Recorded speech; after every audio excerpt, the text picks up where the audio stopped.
catches me to some degree is like when I do realize after the fact, they're like, oh shit, I conformed not consciously, but I did it because it was easier, it was safer, more convenient, whatever that reason was in the moment. There's this like twinge of shame that comes up afterwards. I'm like, damn, I wasn't authentic enough. But the funny thing is, like, anytime you add the word enough to finish off your sentence, like, that's get out of there. Like, there's no such thing as like enough. Like, being authentic is whatever you're giving at the moment is whatever you're giving, and that will always be enough. And what is good, y'all? It is your boy Jonathan Dumas, and this is Highly Visible and a Little Misunderstood, the show where we talk to the people we see every day because we don't know what we miss until we miss them. And today's special, y'all. It feels so special. Why? Because we're back. And it feels so good to be back. I know it's been a minute. Your boy took a long break, but we're jumping back into something big, y'all. This episode is kicking off our brand new series, Performing Authenticity. Are we ever really ourselves? Now, if that title does not already get you thinking and being like, yo, that's a good title, I'm ready to tap in, I don't know what will, y'all. Now, here's a little context. We hear the word authenticity all the time. It's everywhere. Be authentic, live your truth, live, laugh, love, you name it. But what does it really mean, right? For real, are we ever actually ourselves? Are we living in a way that truly reflects who we are? Or are we just performing for the people around us? Are we performing for society? Are we performing for validation? And that's what we're really going to be exploring this series. And trust me, it's gonna get real, y'all. So if you've ever wondered whether you're truly being yourself or just putting on a mask, this one's for you. And if you're like me and you've been navigating what it means to be yourself, stay tuned because we're gonna get into that too. But before we dive into today's show and conversation with my friend, I wanna take a moment to invite y'all to subscribe to us on YouTube and on your favorite podcast platform so you don't miss an episode when it drops. We try and drop every week on Thursday or Friday, depending on how the week goes. And that's a great way to stay connected and tapped in. You also can sign up for our email list. And if you sign up for our email list, we'll be sending out free stickers for you to rep the pod. So do that. All those links are in the show notes below and the show description below. So go ahead and tap in, click that little button, all those things. We're building a community and I really want you to be a part of it. Now, on to today's show. I'm really excited because I had a fantastic conversation with my good friend, Betty Chan. And I promise you, this one is deep, y'all. And we also laugh. Isn't that a great conversation? Isn't that a great combination? If that name sounds familiar, it's because she joined us to close out the last series, Entrepreneuring While BIPOC. And that combo was so good, I had to bring my fam back. Anyways, my friend Betty is an authenticity coach. So I was like, yo, perfect. You want to chat about this? And she said yes. So it's amazing that as an authenticity coach, she helps people step into their truest self. So we talk about all that. We talk about the real deal of what it means to live authentically, the messiness of it, the discomfort, and even how we sometimes lose sight of who we are in the day-to-day grind of life. Now, one thing that hit me hard when me and Betty were talking was when we brought up code switching. Right? And it's not just the usual sense between cultures, but even the small everyday ways we adjust ourselves to fit from space to space. How do we know what's really us when we've been so used to performing for everyone else? Another thing we tapped in on really struck me was authenticity isn't static. We're not these perfectly defined beings who just arrive, quote unquote, at some place of true self. It's an ongoing process. There is a beauty in the mess and the figuring it out of it all. So in this conversation, we get into all of that, how to reclaim our stories, how to be intentional about the way we show up, and how to trust ourselves even when it feels like the world is telling us to perform. All right, so before we tap into that conversation, we're going to dive into our hidden in plain sight story of the week.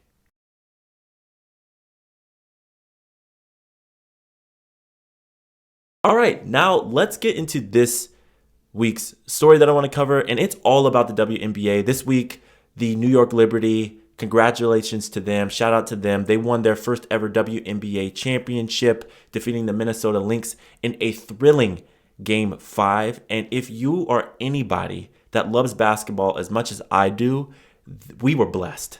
in that. Absolutely. But there was like a history making moment every single game. Like it was nuts. Jonquel Jones, dog.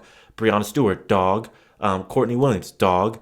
Caleb McBride, dog. Like it was just unfreaking. Oh, Nafisa Collier, dog. It was just unbelievable basketball. But beyond the finals, what I want to talk is like the numbers that were being dropped this year. So, according to the WNBA.com, they hit an all-time record of more than 54 million unique viewers across all of the viewership platforms. That's ESPN, ESPN2, ABC, CBS, and all of them. They also had a record 22 regular season game telecasts that averaged at least a million viewers. And then the season finale alone in Game 5 drew more than 2 million people, which is the largest audience in over 20 years.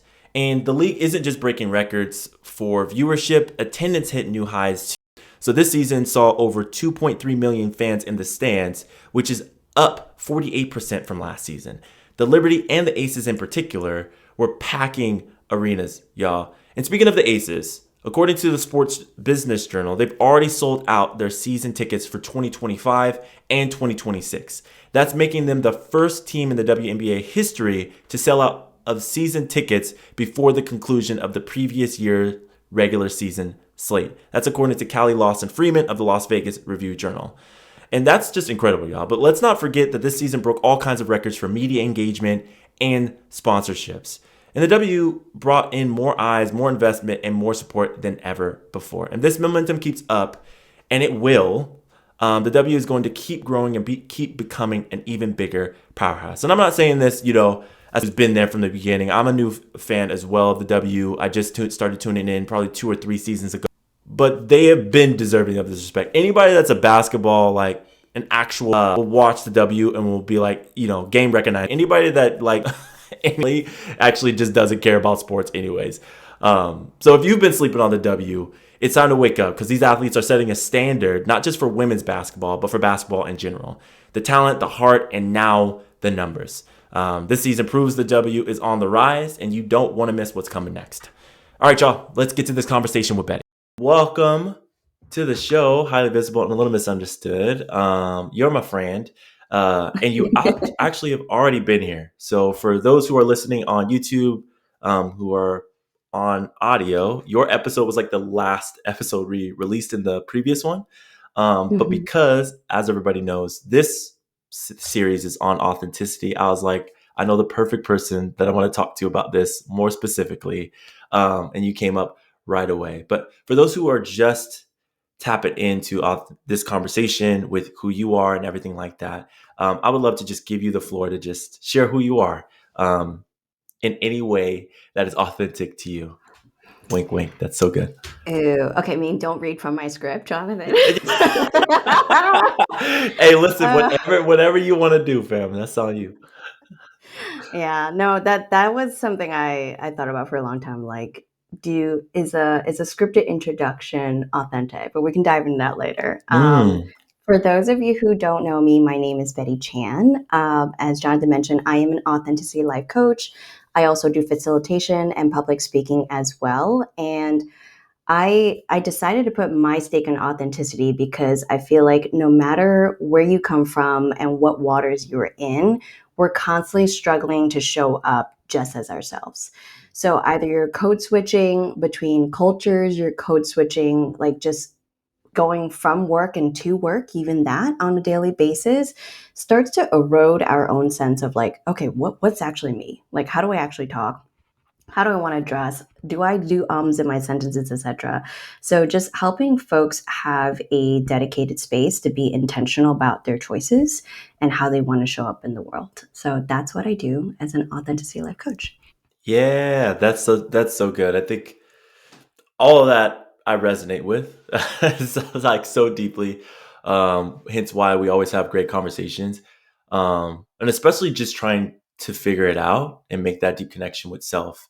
And for you to give people and offer people that space and invite people into that space and creating that container for them as a coach, I think can be incredibly transformative. But I want to like take a couple steps back because I think you leaned into it a little bit as far as like defining authenticity.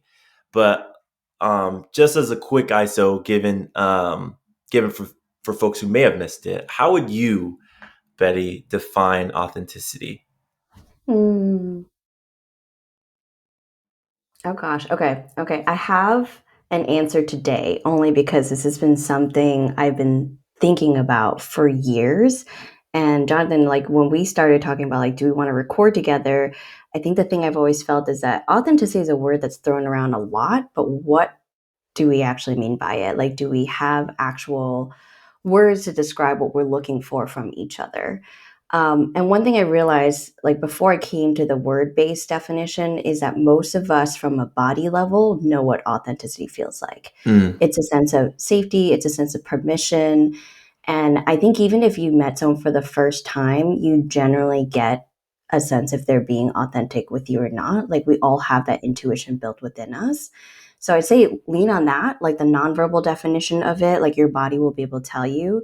But I have been trying to put into words just so we all have like a starting point. You can redefine it for yourself because that is the point of authenticity. But at least to me in this season, it's a lot about the choices we make. I realize authenticity is not static. We're not like just one version that we're constantly trying to like make our way back to, but there are themes in our life. And like through lines that stay true to us no matter who we become, where we move to, etc. So having choices really rooted in your values, and that takes knowing what your values are and articulating it for yourself.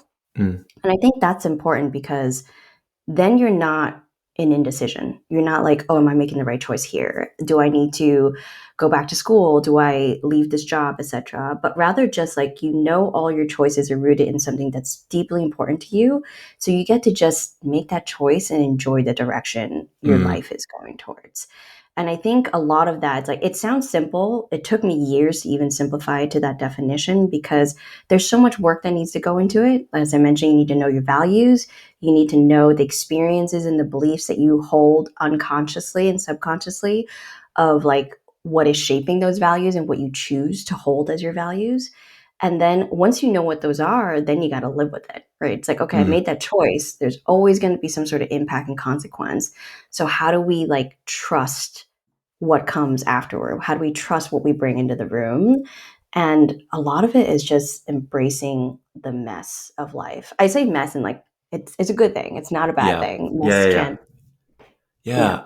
Yeah, you dropped some really good stuff there, and so I'll try and hit each one if I can remember them. But I hope folks caught that. So in the very first one around authenticity and defining it, it's really leaning into just like that body feeling, right? Um, how I like interpreted that and took that in was that you do know for you what feels right, and doesn't feel right for you, right? And there's a difference between like this is just wrong for me, this ain't it, and just like a level of being uncomfortable. And so I think in the midst of finding your self, authentic, whatever that looks like authentically or genuine to you, that can be a part of that journey, which you did then identified as like understanding like who you are and like the values that you hold or what is Hmm. near and dear to you. And I think that those two things working in tandem are just like it is a mess. It is a mess. It can be a mess for sure. Um how do you for you, how do you like, and you could talk about this personally or even how you've walked people through it. But you talked about like this mass aspect of working into authenticity or unlearning some of these behaviors or ways of being that you've done for so long. Hmm. How do you do that in a way that, I don't know, gets you to authenticity or true self, or how do you unravel the mess or clean up the mess, I guess you could say? Like, how do you go about doing that work? Yeah. So yes, this is something I do with my clients, and it's very very informed with like my own messy navigation of it myself. I've also worked with coaches to help me understand parts of myself also, but in essence, like if I could put it step by step, a lot of times that journey of reconnecting with your authenticity looks like releasing, revealing, and reclaiming. That's just my way of naming it. Everyone probably has a slightly different journey. But the release part is, it looks like taking all the stories that you've carried in your life and like putting it on the table and like just like flipping through like a scrapbook. Like, what are those stories I believe about myself and what is the impact it has on my life based on the Mm. choices I made because these were my beliefs about myself. So, one example I can give from my personal life is that this year has been a huge journey on revealing what's been holding me back around my creativity. And I think a lot of it was informed with just my history with it. Like, I'm a self taught designer. I never went to school for it. I've invested 10 years of my career in something that was not design related, which is in project management. And even now, as a coach, it's not technically in the design field, but I always found myself to be design adjacent.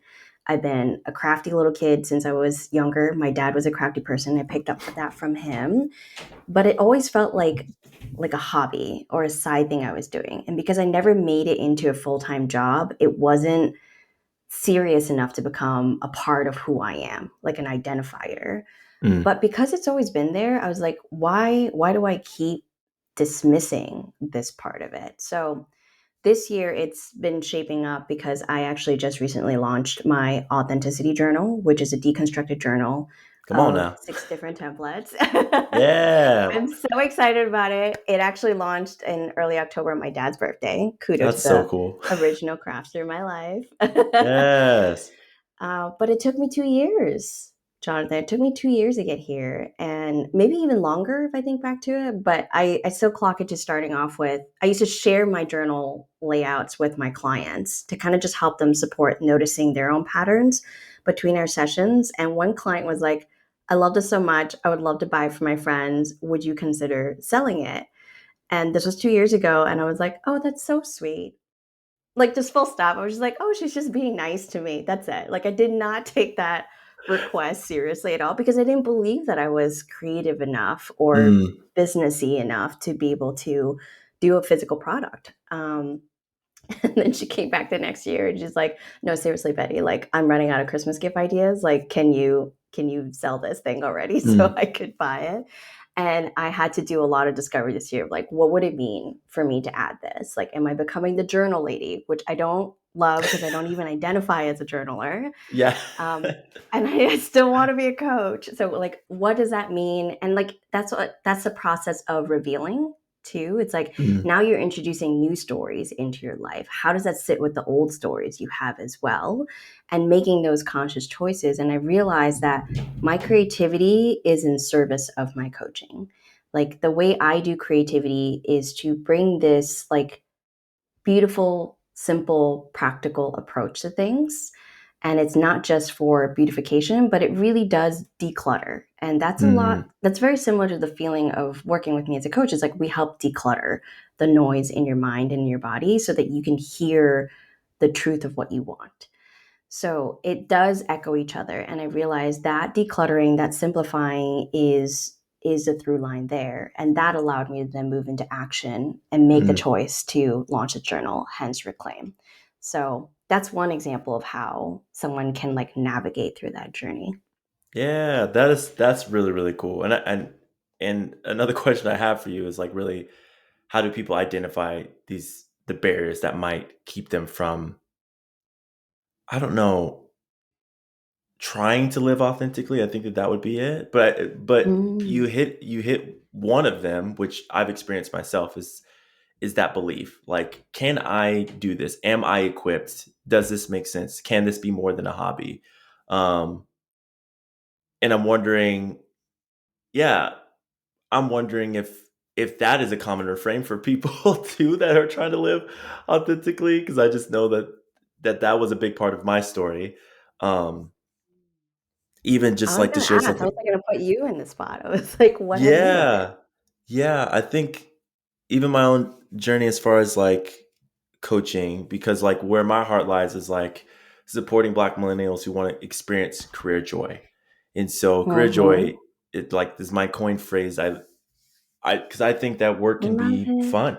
Yes, that work can, Yes. that can light something up in you. But I also do love to work. um, I don't live to work. I just like enjoy what I do and like to do things that I enjoy. And so I've been inviting people onto this process. And for me, also, it's fairly recent in the last year, but I felt ill equipped to do it because, like, I internalized so much anti-blackness for myself that, and I like try to distance myself from my blackness for so long in my life. And it was like a stark, like, college, like I was in white evangelicalism, like a lot of like chunk Mm. years.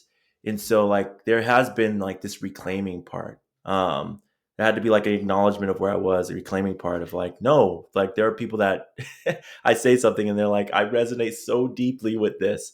And so I think that there are parts of ourselves or those barriers that one barrier of belief that kind of throws us off from really stepping into who we Mm-hmm. truly are. And so, yeah, I'm wondering for others, could that be a possible, like, common refrain that you're hearing? Mm. And maybe are there other common barriers that you're hearing for folks in your practice around Yeah, trying to be more authentic? I love this. And like, even when you say you mentioned that you enjoyed work, the first question that came to my mind is why? Mm, Right? Because work is another one of those jargon. Like, does work for you look the same as work for me? And like, what about work do you enjoy? And also, I get the sense that like it might be tied to your journey to reclaim your Black identity. And like, how does that fit in as well? So it's a lot like a puzzle piece, right? This whole mm, process mm. is not linear. I would say, like, anyone who's trying to find themselves, like try to become more authentic, just like immediately let go of the need to be linear because it's not Yeah, going to that's good. be.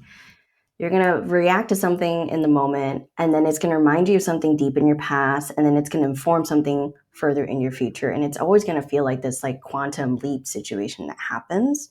But I would say if we need just like a little place to start looking, I often ask myself or my clients, like, where am I saying I can't, I shouldn't, or won't? Mm, And just really be like, what is that? Because to me nowadays, I've started to see those phrases as um, me dismissing myself, less mm, so the people around me. I did work in environments where like actively people external myself will tell me, Betty, you can't do that, Betty, you shouldn't do that, etc. And they were the ones dismissing me. And I realized when I removed them from my life, that was still happening in my head. And I became the person who was echoing those messages. So just mm, really letting yourself see where that's coming up and like if there are themes around it. So my example of creativity is like, oh, I can't launch this journal. Oh, I can't create a product. I can't sell a product. Oh, I can't be a journal person because there's so many amazing bullet journal people out there already. Like, what the heck am I going to add? So like, what are those messages inferring for us? And just like a gentle place to say, to ask why, mm, right? Like, you love doing work, for your example. I wanted to launch this journal and asking why. And I think knowing what spaces you have, what safe spaces you have to ask that is really important. So, like, as coaches, we both know that when we ask why, we're asking from a place of like really open curiosity, mhm, right? But sometimes when we have a family member or a loved one ask us, like, well, why, Jonathan? Why do you want to coach? Like, why, Betty? Why do you want to launch a journal?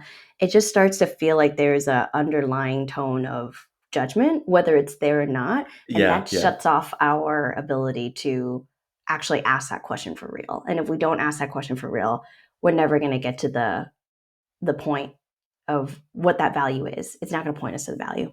Yeah, I thank you so much for creating that distinction between like a curious mind as far as like asking why, and probably more of like the, I don't know the phrasing of it. Is it passive aggressive why? I don't know of like why are you doing that? Why are Like you that's doing it? like I wouldn't do that way, like, but I really do appreciate that because I think for me in the um it just gives off like this I like project when somebody asks me like why and question the decisions I'm making, Mm. because my mind spirals in like, you have no idea how long I've been thinking about this, processing this, Oh, considering this is just an idea yeah. at this point. I'm still trying to talk it up. I talk out loud. So like literally that's my frame of thinking. Mhm. um but in this like more recently,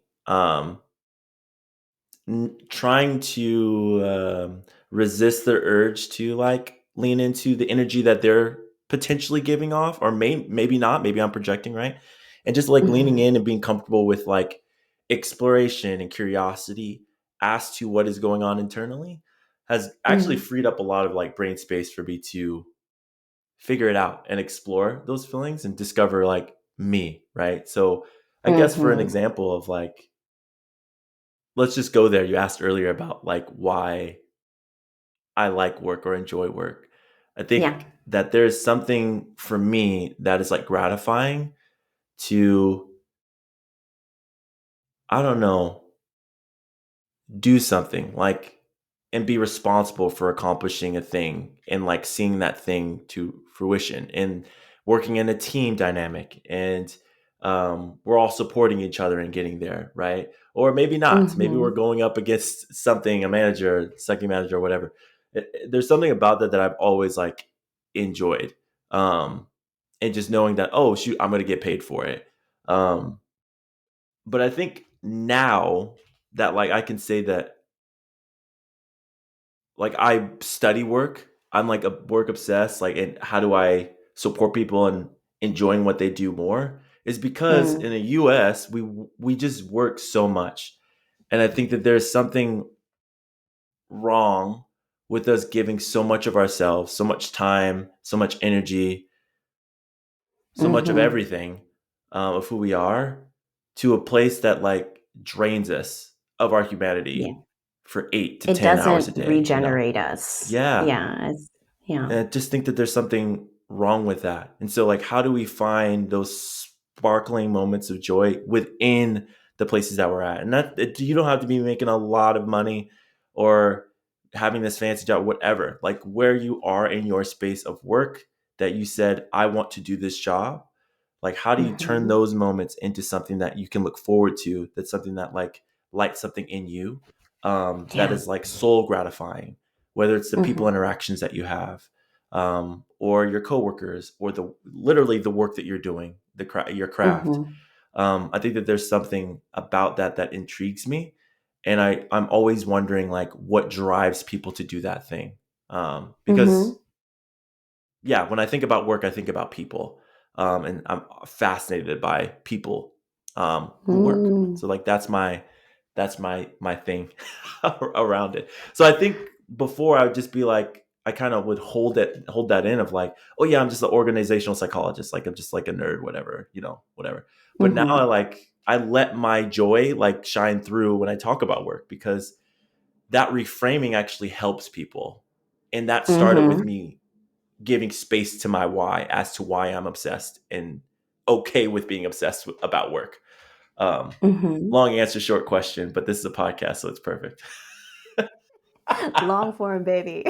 Let's go. As you were talking, I was actually just jotting down some words. Is it okay if I share Yeah, no, them I back mean, with Betty, you? yeah, let's do it. Because this might be a good example for people like, how the hell? Because there's a lot of like social posts, articles out there. I'm like, find your values, find your values. But I remember the first time I saw it, I'm like, well, how the heck do I do that? Right. And it is very, very hard to do it by yourself It initially. And so it's really is. helpful to have a trusted person reflect back some things. And then you can listen to your body again and be like, yes, I agree with that, or I don't agree with that. It's just to Well, give you some starting I'm just language. gonna outwardly say it. You need a Uh-huh. coach, and Betty's a great coach. So I'm gonna Thank do you. that. So is Jonathan. Yeah. Yes, but like get yourself a Yeah. trusted coach to do Yeah. it because then, yes, you deserve that space where like you don't have to manage the other person's expectations, passive Yep. aggressiveness, whatever. That space is for you. That's what Yeah. working with a coach means. Absolutely. But to the way you describe work, it was funny because at first I was like, okay, creation, collaboration, achievement, like the Mm. ability to finish and like have something of your own to call.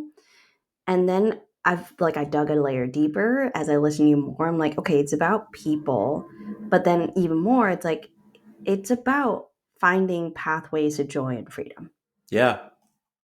Like work for you is not always about money, status, prestige, which nothing against people who want those. If those are your values and like lean into that. Mhm. But I didn't hear you say money. I didn't hear you say titles. Mm. So that's also like, it's really helpful to notice what you don't say about things. That helps you point closer to the value. So, like, for me, it's like if I know I'm working with someone like you, Jonathan, and I know that you see work as just making greater ease for everyone, it's about collaboration, it's about being with people.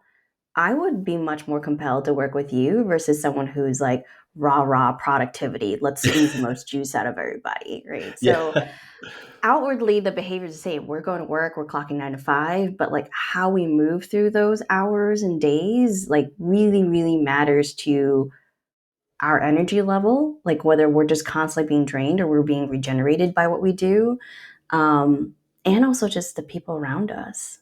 Like our Hmm. energy, we put off something that like our energy gives, like if it's coming, if it's leaving us, it's going somewhere else. Yeah. I just had a realization, and maybe I had this realization before, but I think also that those things are important to me to have joy in what you do is because I did not see that from the people in my family. Like the reason why I'm able to do a Yeah. pathway of some level of self actualization um, uh, is because like I grew up in a working class family where I'm literally paycheck to paycheck, and my mom didn't have a choice. My grandparents didn't have a choice. Mm, My great grandparents didn't have a choice. Like they yeah. created choices within those limited choices that they had. Limits. But the only Hmm. reason why I'm able to like pursue a career that like drives this deep sense of like not just meaning for me, but meaning for other Mm, people is this like I want to give other people the opportunity to experience something that I didn't see growing up to people that I truly believe deserve it. Like mm. like I truly resonate believe with that. deserve it. And I want people to Yeah, have that. Um See, we just pulled back all the layers and like that's literally the authentic, like that's real fun. reason. Yeah. And it all started with the why, Betty. Look at And I that. go like 5 levels of why and be like, why am I doing this? I Yeah. love that. Yeah. And you're so right that like the models we have, chosen or not chosen in our life, also really informs a lot of our why. Like when I was hearing you talk about your parents not having a choice, I'm like, yeah, that's the same thing with my immigrant parents. They didn't really have a choice. My dad was a 3-time champion trotter in Macau, and when he came to the US, he became a cook and a construction worker and a blueprinter. Right? It's Wow. like it's worlds apart because he had Yeah. to make money to take care of us, pay the rent, get the food on the table, etc.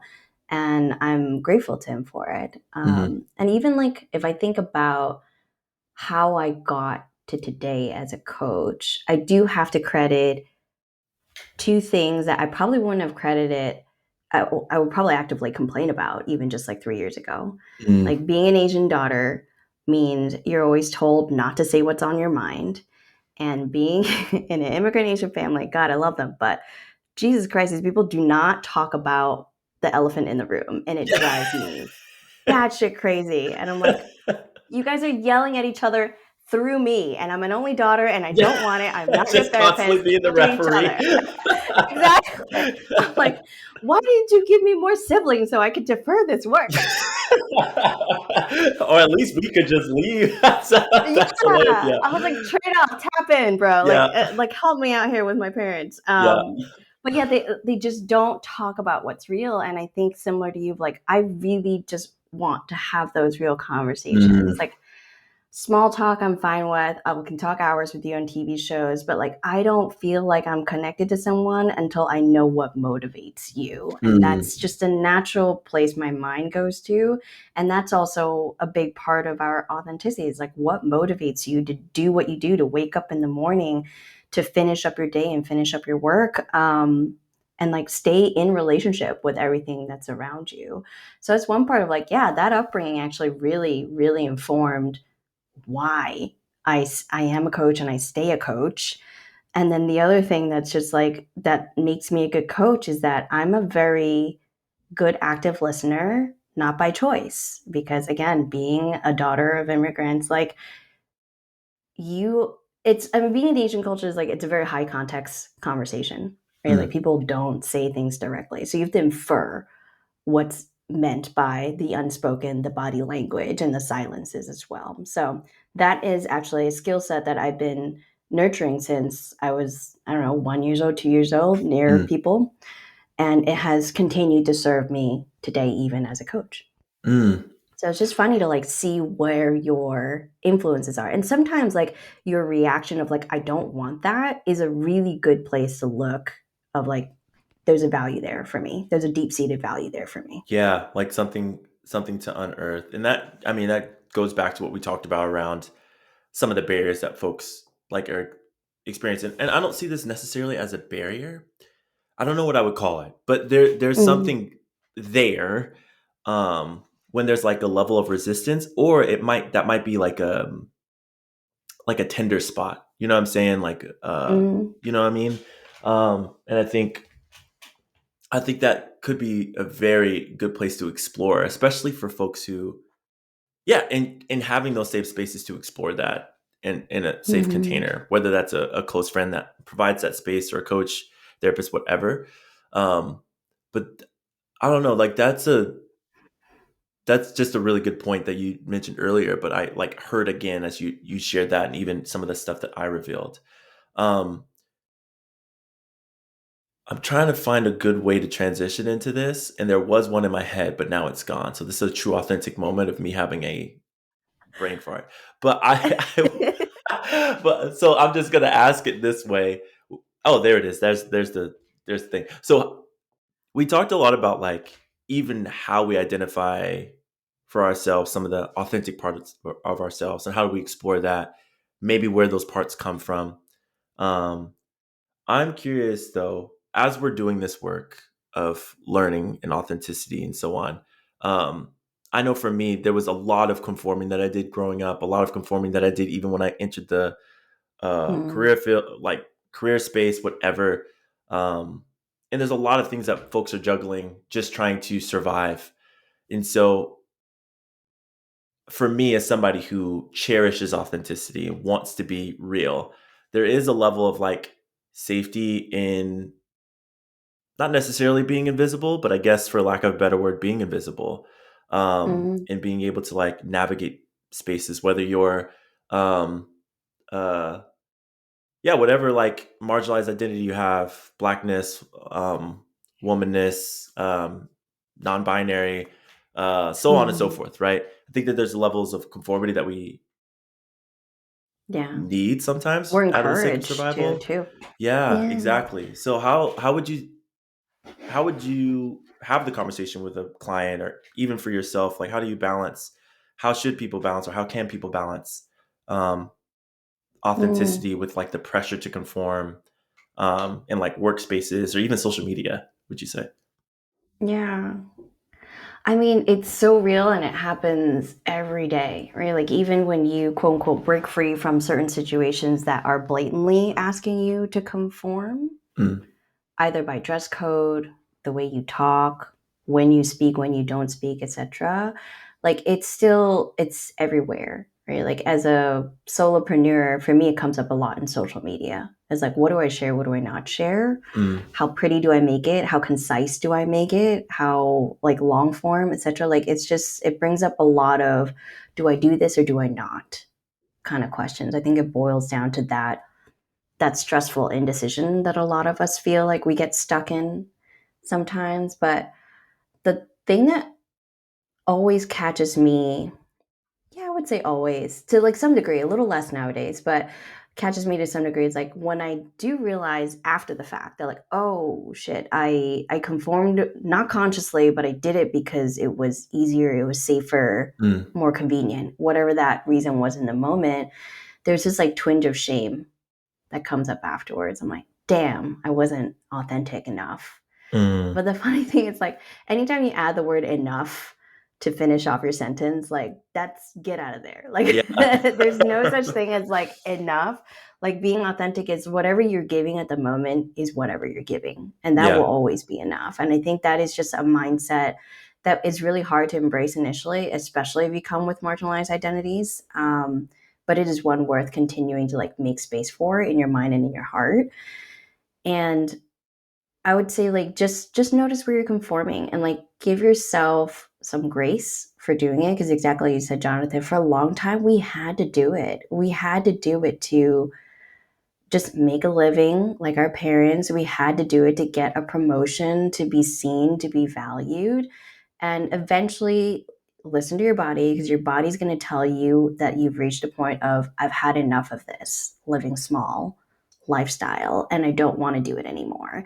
And listen, the world's going to have plenty of people telling you to keep living small. They will always be there. But I would say just make sure you're not that person to yourself. Like make sure you're not the one asking yourself to live small. Yeah. There was a quote I recently heard, and I want to make sure I give fam credit. It was off the Fuck Saving Face podcast I just recently started listening to. It's a Mm, really good pod. Um, Judy. yeah, but Nicole F. Smith was on there recently, and she had said this thing that I was like, yo, I gotta keep listening to this. Nicole F. Smith, What did y'all she find her, say? shout out her. I don't Okay. know the woman, but she said something great. But she said basically, I used to think I was too much. And I've gotten to a point in my life where if you think I'm too much, then you need to go find less, i.e., like, you know what I'm saying? Like, I'm just, Yes. I am being me. And so, like, if you think I'm too much, then, like, the problem actually isn't me because I'm not attacking you, I'm Mm, not hurting you, I'm not causing you harm. I'm literally yes. just being me. And so, Mm-hmm. like, then the problem has to do with you, right? Um, and like shifting that idea of like needing to conform and Mm-hmm. reframing that because there are spaces where like yeah we need to protect our safety, protect our peace, so on and so forth, but like I think if it is causing you to feel so small and like dim who you are to such an extent, um I I argue, and this is what I talk to my clients about in my practice around career joy, is that like I think that there's something wrong with that. Like it is impossible for you to experience joy, experience fullness if like I don't like to use violent language or in this context, but like really you are killing parts of yourself or isolating parts of yourself. Mm-hmm. And it's very, very difficult to be true to who you are. But again, to what you said, and that actually is that's like psychology. Like they talk about this in like the space of Mm-hmm. authenticity and psychology of like in the moment you are being authentic. Like if you make a decision and you think back to that, it's like, oh, why did I do that? Like that's not it. Like that literally is like you are being as authentic as you are Yeah. in that moment. And like it's not static, as you said earlier. So yeah, I just love what you said, and I wanted to say that quote, and I'm going to say it to as many people as I can. Anybody who says they're too much or whatever, because like it's just such a good quote. I Like, love go it. find some, go find less, fam. Like, We'll find you less. know what I'm saying? Yeah. Oh my god. But that's I think that that's thank you, Betty, for like breaking that down for folks, because I think that that's really it's crucial. Really, really crucial. I think I'm still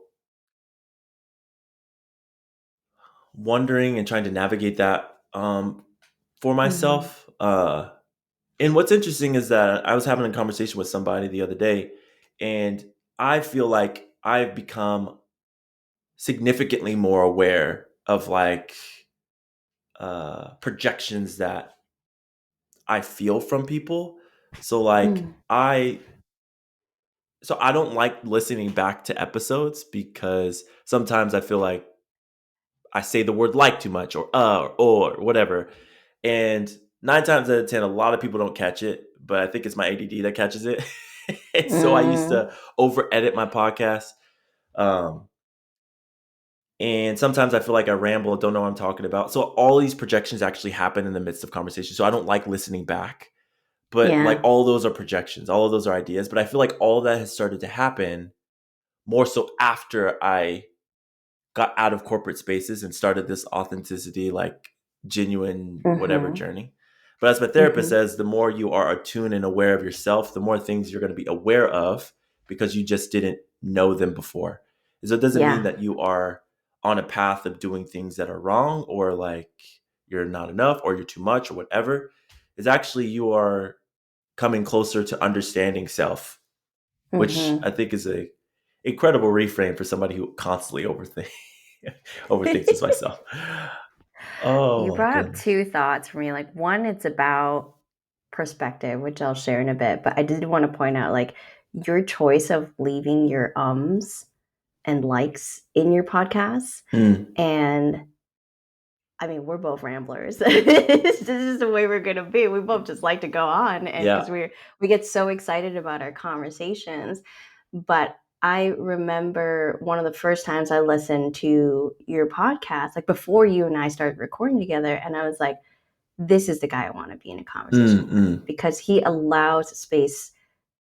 He allows thoughts to happen. Like I know Jonathan's not going to pressure me to like pressure cook a perfect point as a podcast guest and like go ahead Betty soundbite it like right away like that's when we got Reggie in the background helping me Yeah. with my sound bites.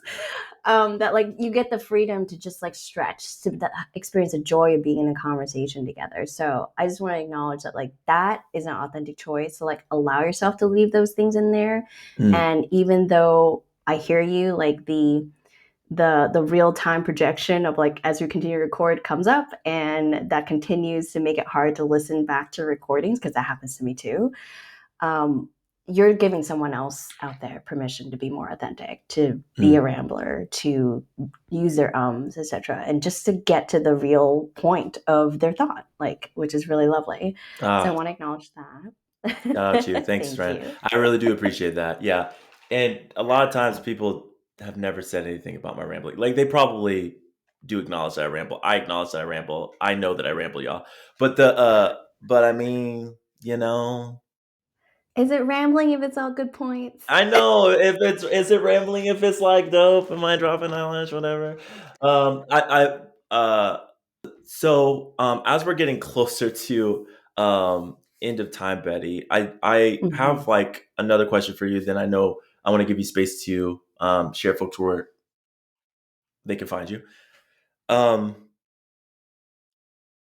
we talked about a little bit how authenticity can impact, ourselves, how we start to relate to other people, but like more specifically, as we are stepping into our authentic selves a little bit more, I'm curious, like, does that and can that impact our relationships? If so, how does it? I'm curious if you've had Oh. experience with that. How have you helped or supported your clients in navigating that? I personally have some experience in what that looks like too, but And you know I'm going to want your story as well. Yes, yes, absolutely. It will change how your relationships look. Like whether that's at work, whether that's with siblings, with your romantic partner, and so forth. I think, like I said, when you're truly being authentic for yourself, not for performance, not for anything, just like, I just want to be me. There's no such thing as the phrase enough, like Mm, not enough or too much, whatever that is. And like work on believing that for yourself. It's such a fucking breath of fresh air. And mm, like, mm, like when people are around you, they're like, great, I can let down my guard now. I can put down the armor that I constantly have to wear to code switch and everywhere. And that just becomes a ripple effect. Like when people are more at ease, you have greater outcomes, right? Like you get real work done. So for me personally, it has really helped in my relationship with my partner, for example. And like we've been together for my dog's turning 12 minus one. So we're like, we'll be together for 11 years. Yes, oh, my dog is a amazing. reference Yes. point. The How long we've been the together. His dog was dog. 1 year old when we met. Can you tell we don't celebrate our That's anniversaries? hilarious. Wait, how old is Rufus? Rufus is 12. All right, so Yeah, yeah. And then minus one, and that's how long we've been together. that's hilarious. Yeah, and I think like for us, we still go to couples therapy because there's just things we want to proactively work on as a Yeah. couple and communicating to each other. But I can tell that in the last few years, when I've really committed and doubled down to just like showing up as me, he's let down his guard as well. And Mm, I'm finally getting the thing that I've been asking for forever in our relationship, which is tell me how you feel. mm, Because for mm, him, it was really hard to do that when it felt like however he felt was going to be harmful to me or perceived a certain way, whatever it is. It was not going mhm, to be an easy experience.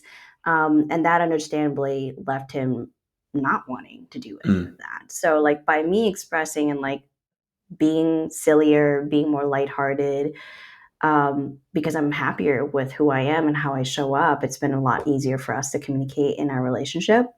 And I've seen it with my clients as well, where they can finally, I think the thing we tend to work on the most is, can you create enough safety in yourself and enough clarity in yourself to ask for what you need just at face value? Like, Mm, don't worry about the impact on the other person. Don't worry about whether the other person will say yes or no, but just to honor your need enough to just give it air, like mm, give it airtime. And I think with that, they've really become deeper and closer. Or there's been moments where also they have realized that this is no longer the relationship I want in my life. And this is something else I can release as well, because it was not a regenerative type of relationship to begin with. mm. Ain't that how it be working sometimes? That's I love how you talked about how basically being authentic and like embracing parts of yourself gave your partner permission to be themselves. And I think oftentimes that's how it happens. I think authenticity breeds authenticity. Um, Yeah. and so I just really, really love that. As I we would say close, the same Betty. happens Oh, for go ahead. Go joy ahead. with Yeah. career joy, right? Like Ah, joy also breeds more joy.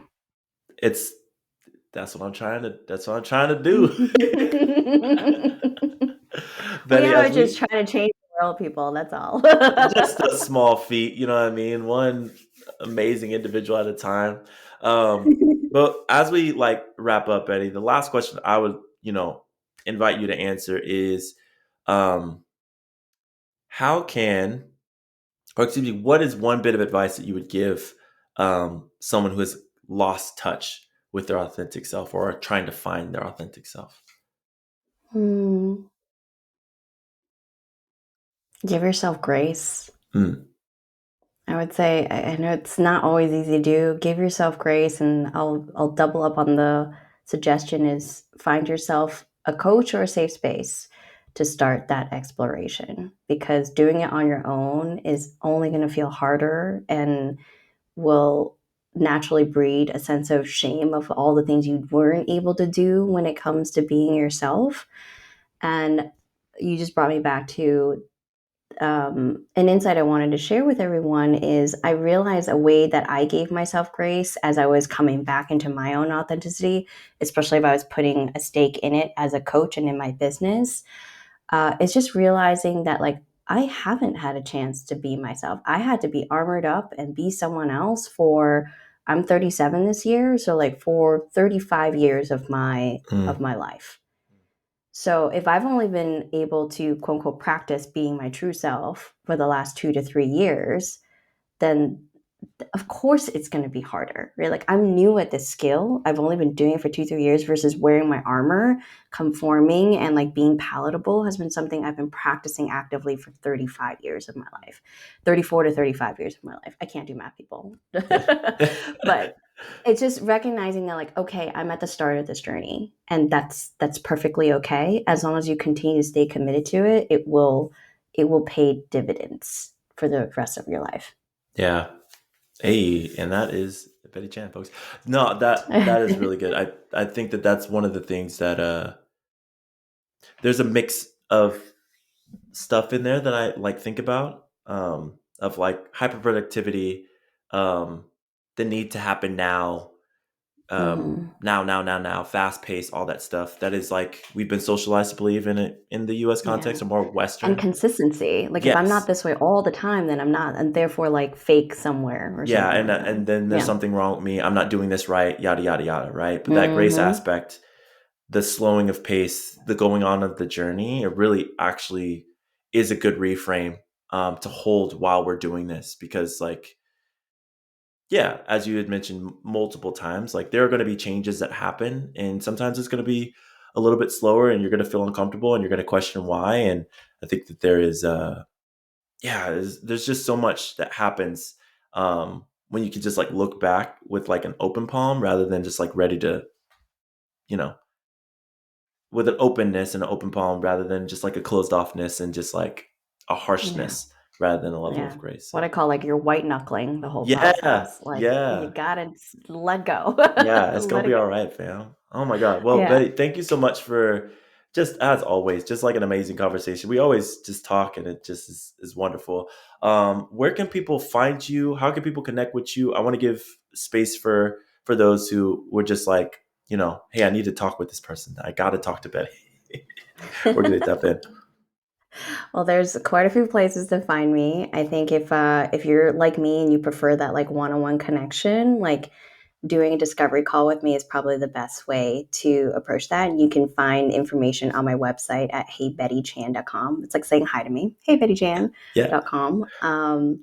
But also, like, I'm really excited for what's unfolding for the rest of this year. So as I mentioned earlier, I just launched my authenticity journal. It is a deconstructed way to like peel and stick layouts that help you either take care of your wellness, prioritize your goals, or even just do some reflection. And I'm a huge proponent of that's going to be helpful even if you don't do it consistently, hence the Mm. deconstructed version.